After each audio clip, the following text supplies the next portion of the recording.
Episode के starting में Lord जेंटाई सभी डिसेबल को एक जगह इकट्ठा कर लेते हैं। उसके बाद उन डिसेबल को बोलते हैं कि हम इस फोर्ट कंपटीशन में क्यों हार गए जानते हो। लॉर्ड जेंटाई इसके बारे में सबसे पहले रॉक्सी को पूछते हैं।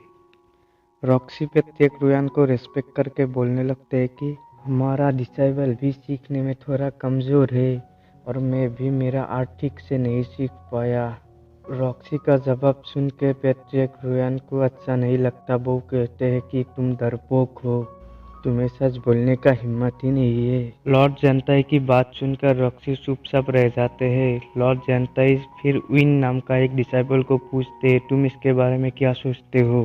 पैट्रिक रुयान उस डिसेबल का ओपिनियन पूछते हैं। वो डिसेबल आगे आके लॉर्ड जेंटाई की रिस्पेक्ट करके बोलते हैं कि अगर हमारे सेक को उन दोनों सेक से कंपेयर करें तो उन लोगों के पास डिसेबल ज़्यादा है, हमारे पास इतना डिसेबल नहीं है। हमारे पास जितने भी डिसेबल है ज़्यादातर नया है, इनको बेसिक ही आता है।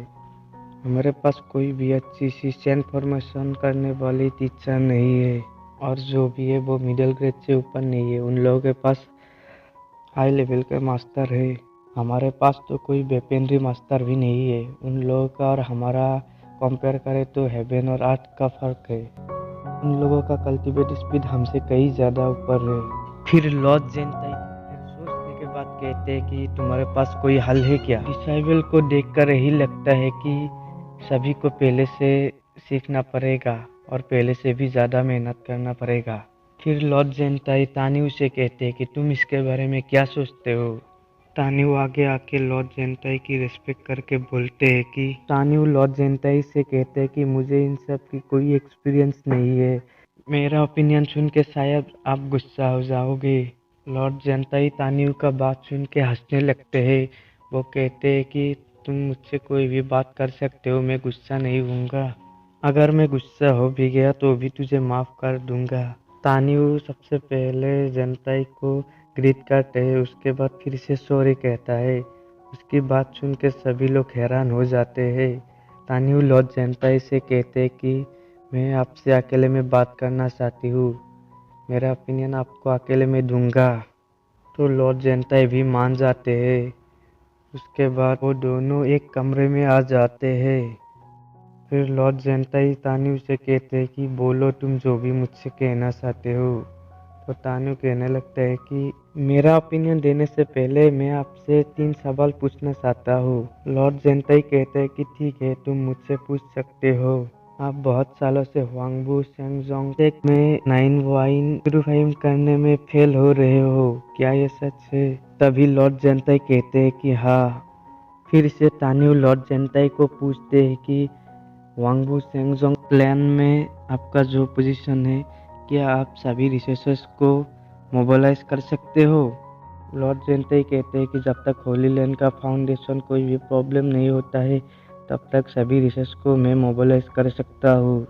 फिर तानिऊ लॉर्ड जेंटाई से कहते हैं कि आपका पर्पस क्या है, आपका गोल क्या है। फिर लॉर्ड जेंटाई कहते हैं कि मेरा एक ही पर्पस है कि मैं इस सेक को बहुत आगे ले जाऊँ, ताकतवर बनाऊँ। तानिऊ पैट्रिक रुयान से बोलता है कि इसके लिए मेरे पास एक आइडिया है। इसके लिए हमें सभी रिसोर्सेस के दाम कम करना पड़ेगा। रिसोर्सेस सबके लिए खोल देना चाहिए। रिसोर्सेस को सभी के सामने लाना पड़ेगा। हमारे होली सेक को 9 वाइन से यूनिफाइड करना पड़ेगा। इसके लिए हमारे सेक को सेंट फॉर्मेशन और वेपनरी में मजबूत होना पड़ेगा। फ्यूचर में कोई भी क्लैन हमारी क्लैन को डिस्ट्रॉय नहीं कर पाएगा। इसके लिए हमें सभी डिसेबल को बहुत ज़्यादा मजबूत बनाना पड़ेगा। इसके लिए हमें हेवनली पनिशमेंट यूनिफिकेशन एक्टिव करना पड़ेगा। तानिऊ की बात सुन के लॉर्ड जेंटाई कहते हैं, तुम कहना क्या चाहते हो, क्या थोड़ा डिटेल में बताओगे। तानिऊ लॉर्ड जेंटाई को बताना लगता है कि इथर्नल इम्पोर्टल सेक डिवाइन सोल इमॉर्टल पैलेस, इन लोगों का एडमिशन बुल टाइप एडमिशन है। इन लोगों के सामने जो भी सेक करता है उन सेक को ये ख़त्म कर देता है और कोई भी सेक को ये ऊपर जाने नहीं देता है।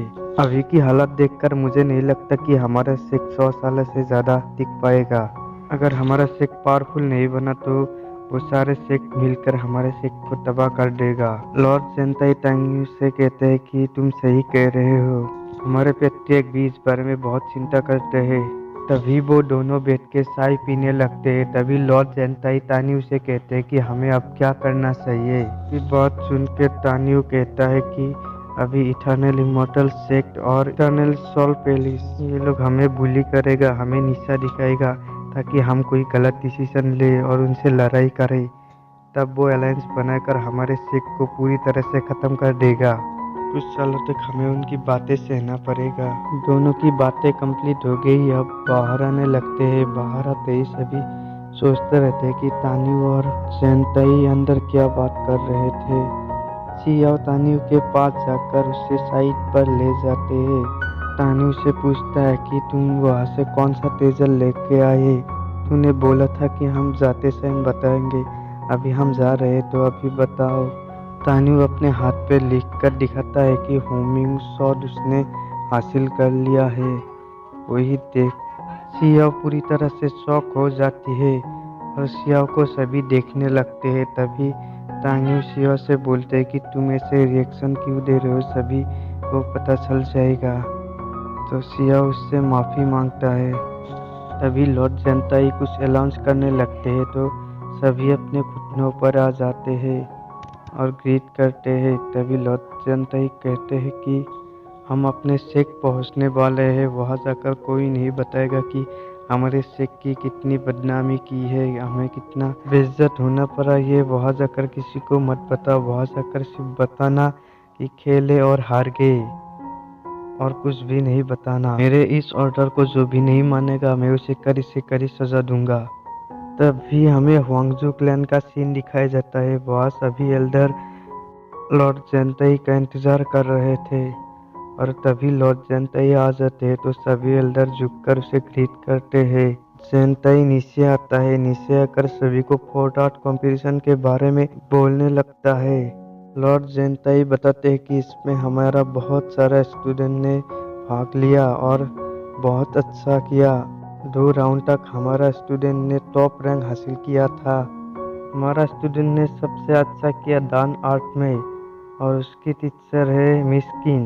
तो इसलिए लॉर्ड जेंटाई मिस किन को रिवॉर्ड देने के लिए बीच में बुलाते हैं। तो मिस किन आगे आके ग्रीट करके लॉर्ड जेंटाई को बोलते हैं कि मैंने जो भी किया मैंने अपने सेक्ट के लिए किया, मुझे कोई रिवॉर्ड नहीं चाहिए। मैं चाहता हूँ कि आप चुन विन को उसके अच्छे परफॉर्मेंस के लिए उसको रिवॉर्ड दे। डान पॉल आर्ट्स कंपटीशन में भी बहुत अच्छा किया था हमारे स्टूडेंट ने, तो उसके लिए मैं ज़रूर उसको रिवॉर्ड दूंगा। इसके बाद 9 वाइन ग्रैंड कंपटीशन भी आ रहा है। कंपटीशन के बाद आप लोग हुआंगफू शेंगजोंग क्लैन में पहुँचो, वहाँ आपके परफॉर्मेंस के लिए आपको रिवॉर्ड दिया जाएगा। ये बात सुन के मिस किन तुरंत से ज़मीन पे आके लॉर्ड जेंटाई को ग्रीट करने लगते हैं। इसके बाद लॉर्ड जेंटाई तान्यू से कहते हैं कि फोर्ट आर्ट के पूरी कंपटीशन में तूने बहुत अच्छा प्रदर्शन किया, तुम्हें क्या रिवॉर्ड चाहिए। तान्यू लॉर्ड जेंटाई को ग्रीट करते हुए कहते हैं कि मुझे आयस और फायर एट्रीब्यूट की फायर चाहिए। लॉर्ड जेंटाई तान्यू से कहते हैं कि कुछ दिन बाद हमारा पैट्रियर्क आइस एंड फायर एट्रीब्यूट तुम तक पहुंचा देगा। उसके बाद लॉर्ड जेंटाई वहाँ जितने भी डिसेबल है सभी को रिवॉर्ड देने लगते हैं। उसके बाद लॉर्ड जेंटाई कहते हैं कि अब से कुछ दिन बाद 9 माइन ग्रैंड कंपटीशन होने वाला है, उसके लिए तुम सभी पूरी मेहनत करना और बहुत अच्छा करना इस कंपटीशन में। इसी के साथ हमारा ये एपिसोड ख़त्म होता है। तो मिलते हैं अगले एपिसोड में, तब तक के लिए बाय बाय।